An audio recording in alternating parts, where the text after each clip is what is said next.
On the off chance, like on the very, very off chance that like our governor or our mayor or someone who is a part of this controlling the industry that we're in right now, as we're heading into winter, and it's, I hate saying that, like I feel like we're about to hit the tip of the iceberg, but that's kind of what it feels like. And I say that because, you know, I think all of us have worked in the industry now for a very long time, and if there's one thing that rings true for Chicago time in the restaurant industry, it's people don't dine in January and February. Mm-hmm. There's a reason January is called dry January.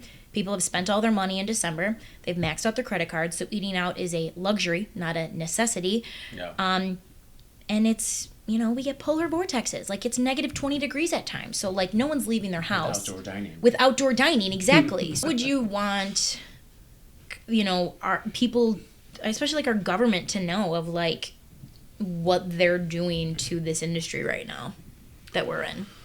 Ooh, I mean, that's a heavy and loaded question. I know. You know what I mean? Because it is, you know, we are taking precautions because the numbers are going high. Yeah.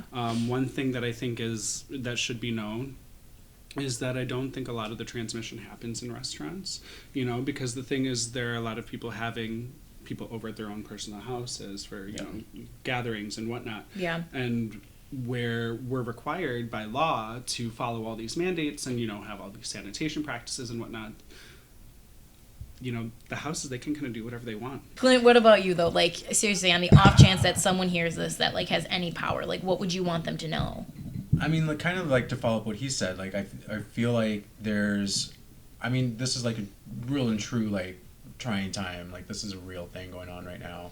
But, like, the transmission rate for restaurants is not that high. Mm-hmm. I mean, we're so overly regulated and keep up to date with every day I go in, like, pre-shift, there's something new every day, I feel like. Yeah.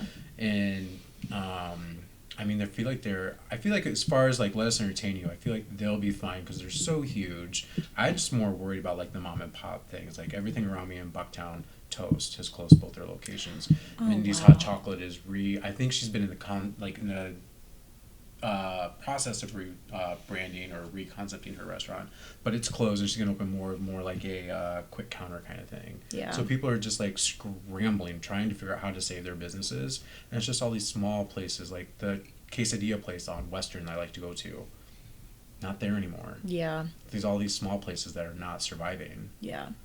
I even think about, like, you know, my family's bar, and it's funny working for Lettuce, which I'm very grateful for, and it's, you know, a corporate setting or corporate company, and then I work for a family bar, which, you know, we've been around since 1938, and our only blessing is that we own the building. Yeah. That's it. Like, that's literally the only thing. Like, and even with us still owning the building, like, we're still taking a huge hit and a punch in the gut, but, you know, I find it very almost moronic that people are like, you know, buy the tents and buy the heaters. And I'm like, okay, think about how much a tent cost. So let's just say on the low end, a tent costs $500. Like, on the very low end, the very minimal end, okay? That means if you can even get a tent right now, because everyone in the city... Tents are the new toilet paper. Tents are the new toilet paper, yes. And propane tanks are the new toilet paper right now. And propane tanks, to me, are an absolute load of bullshit.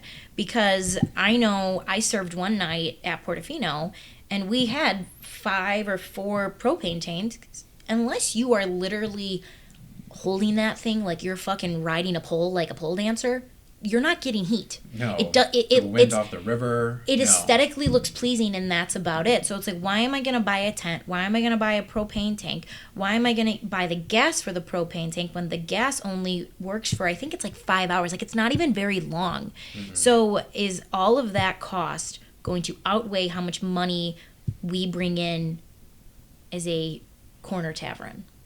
Right. It's not. Mm-hmm. Like, realistically, it's just not. And I think people don't realize that, especially like the mom and pop places, you know, like, you hope people can, you know, still buy the carry out for them, but like, can you do carry out 7 nights a week? Right. You can't. Yeah. You just can't. Okay. All right.